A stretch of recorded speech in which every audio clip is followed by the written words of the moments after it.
What made you straight up nope out of a relationship? Story 1. When I went over, we started arguing. Hence, I slept on the floor. In essence, I went to the restroom to contact a friend to come get me since I assumed she had dozed off. Unexpectedly, she texted me asking, "Where are you?" My phone then started to ring. She was waiting for me in the dark when I opened the restroom door after becoming unsteady. She remained silent until I passed by and then continued to stare at me. I then returned to my original position on the floor, slid under the blanket, and feigned to sleep until she did. I decided to peek out from beneath the blankets after about 30 minutes, and she was practically towering over me in complete darkness, her eyes wide open the whole time. I left the place very quickly. It's like a sleep paralysis monster, Jesus Christ, but real. Story 2. I got a message that was obviously not for me. We just went on our first date, and it was great. When she called me cheap and a slime ball and said that her next birthday would be my final opportunity to make things right with her, I responded that I was in fact on my last chance.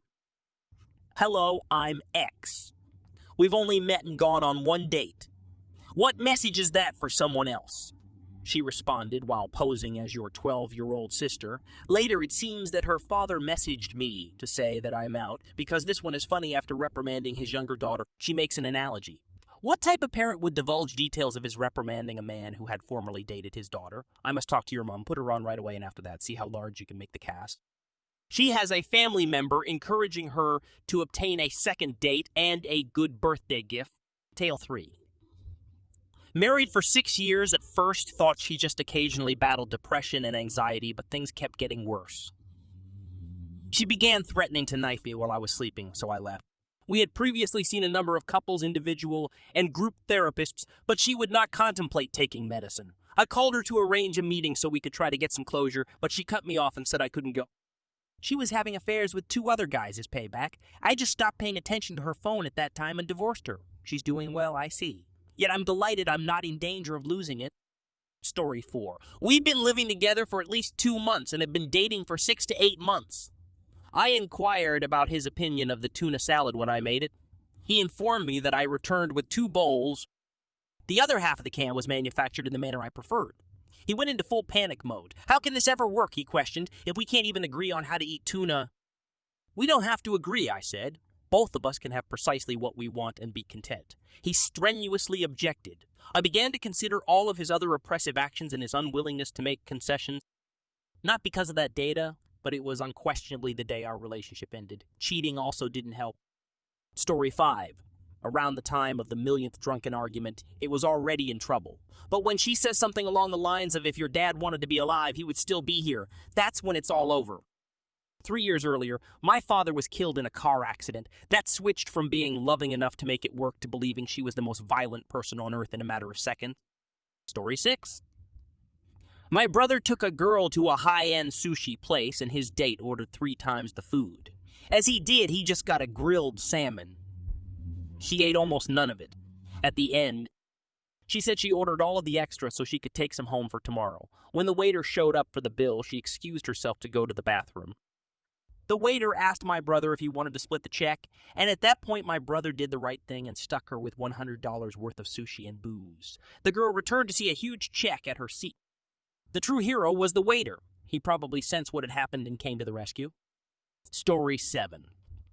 We went to the mall and stopped by this little kiosk selling cookies. I decided that I would get 1 cookie. The lady working there said if I buy 2, I get 1 free. I decided to buy 2 and get the 3rd one free. My date went off on this lady saying she was trying to scare me, etc.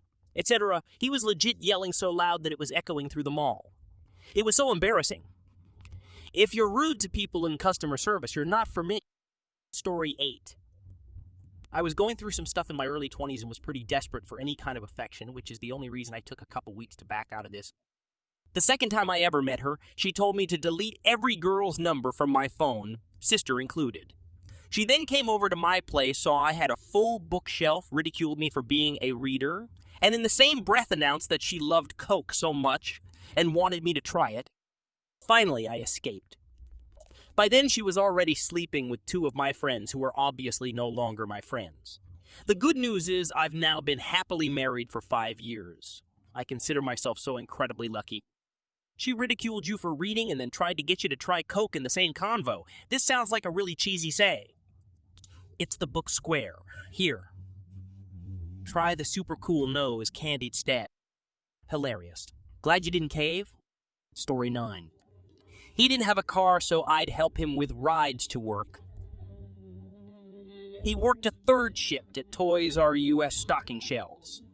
I picked him up one night and he was so drunk he could barely stand. I made some comments about how he isn't going to be able to work.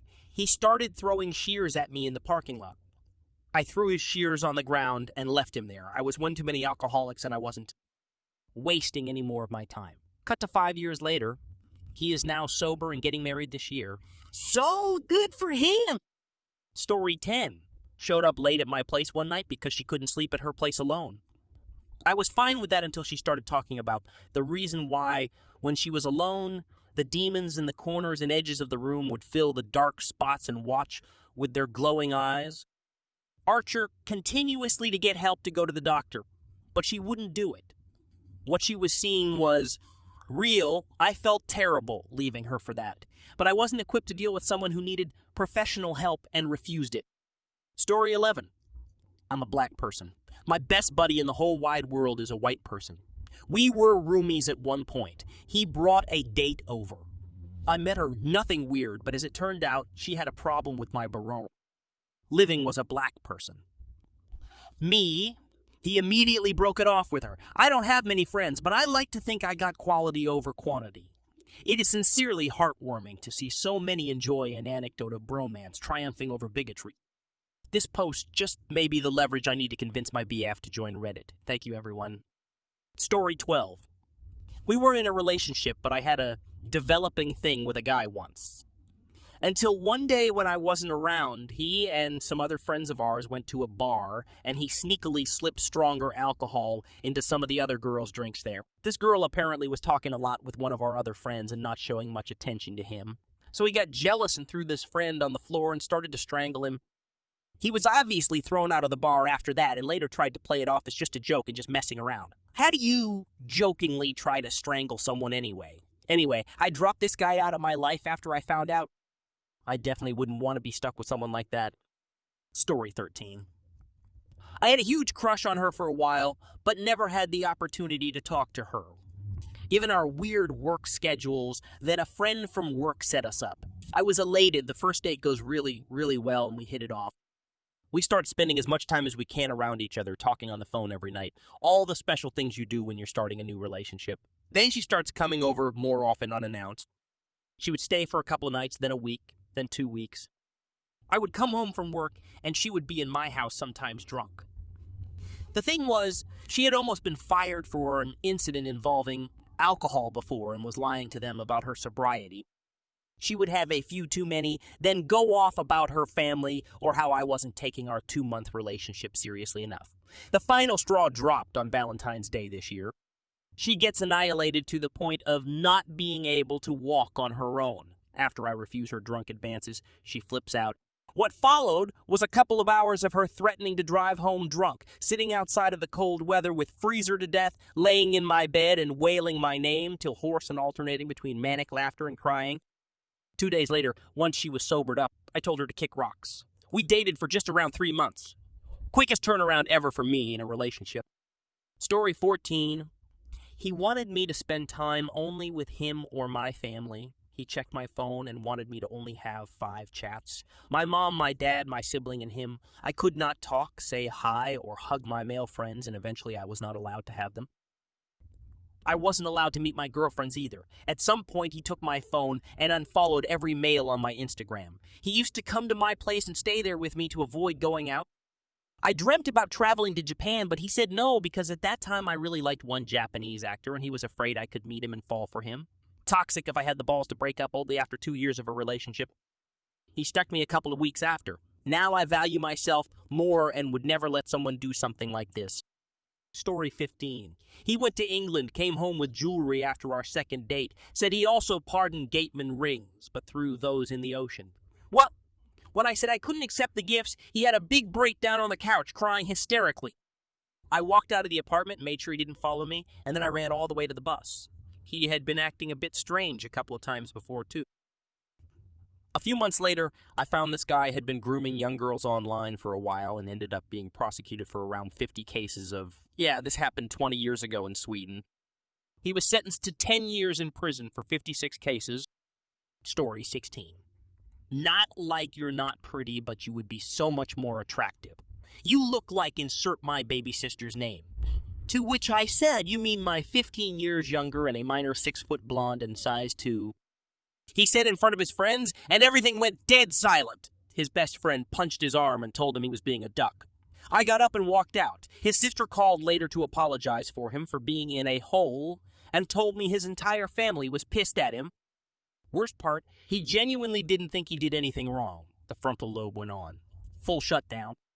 Story 17. Was seeing this guy for a couple weeks but hadn't met his 2 young kids yet because that was his choice. He tells me that he's fighting for his kids.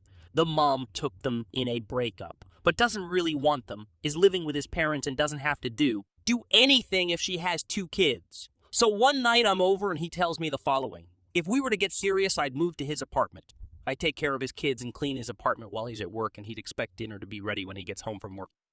He told me to think about it for a few days. He said if I couldn't do this, then we could be F-buddies until he met someone else. Then he would straight up cut me off. Why was he doing this? Because his kids need a mom and need stability. I hadn't even met his kids. I ended up telling him no, and I'm glad I did. Story 18. Was dating a guy for about a week in high school. I went on a class field trip for one of my classes, and we were going to be gone all day. The guy I was dating would always walk me to my classes. And so I told him a few days prior that I wasn't going to be at school the day of the field trip. Well, my field trip ends up ending early, and I managed to make it to my last class of the day. The guy I was dating was waiting outside of my classroom. He saw me and started crying because he thought I was avoiding or hiding from him all day. I reminded him about the field trip I've been mentioning for the past few days, and he refused to believe me because I was there for my last class. So yeah, we talked it out for a bit, and I had a very awkward and drawn-out breakup with him after class that then drew into the following Monday. Story 19. I kept having to call the cops to calm down my wife after she became addicted to a slew of prescription drugs. I told her doctors that opiates for a ruptured vertebrae, stimulants for aged Ambien, most nights to help her sleep, and an assortment of other exhibiting depression and more to combat side effects made her violent. One of the times that I called the cops to calm the situation down during a bad episode just made me cry. All she had to say was that she had already been there and asked when it would stop. I thought I'd been holding things together reasonably well. I had an office job where no one knew what was up, so my work had suffered greatly. I kept clothes and food in my truck just in case I had to stay out for a bit because she had decided I was part of the conspiracy. I had a gym on the way to work where I would shower and just have some downtime. I did all of our housework and errands because she couldn't work or do much of anything most of the time. Each time she cut herself, she told the hospital it was an accident, and she always tried to go to a different one. We lived in a major metro between hospitals. The cops saw through it being seen like that and knowing that even that lifestyle was running out hurt. I'm now recovering from the divorce and enjoying the calm. I sometimes panic for no reason and I feel more comfortable with clothes and food stashed in the trunk, but I feel much healthier. I get more sleep. My blood pressure is normalized for the most part. I don't cry at work anymore. Story 20. I wouldn't call it a relationship as there was only 3 dates, but I met this girl at a wedding. She was a friend of a friend and we shared numbers that night.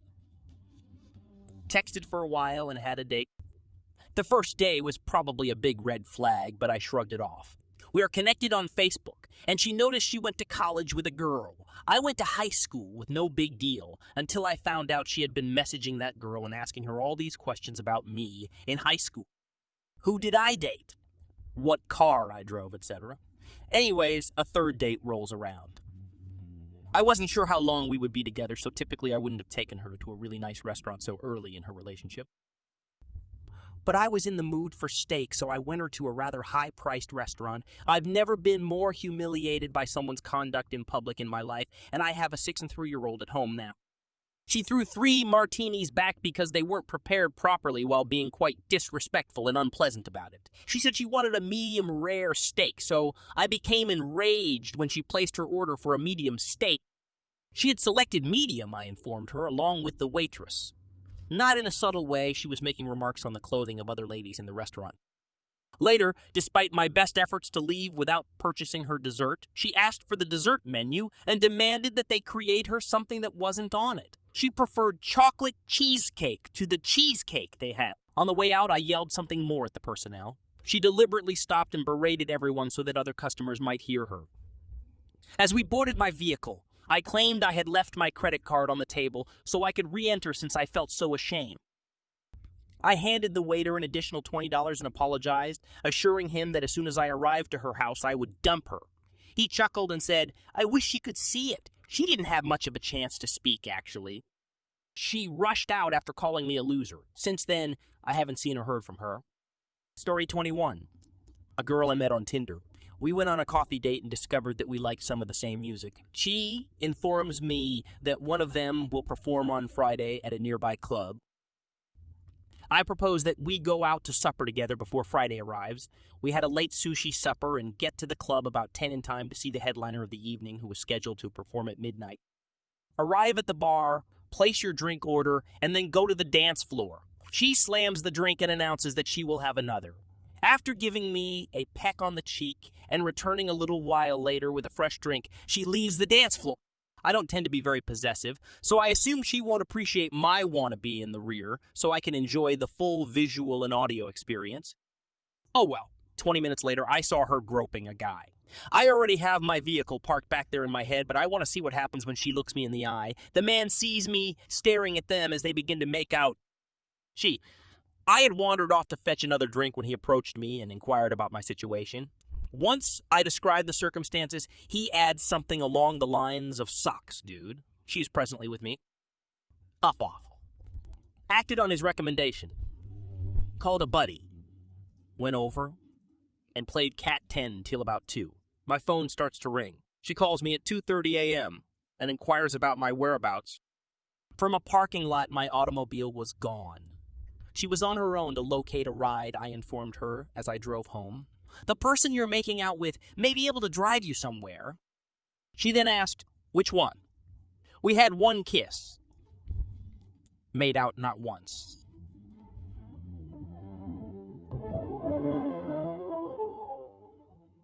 I chuckled, hung up, and continued rolling for bricks.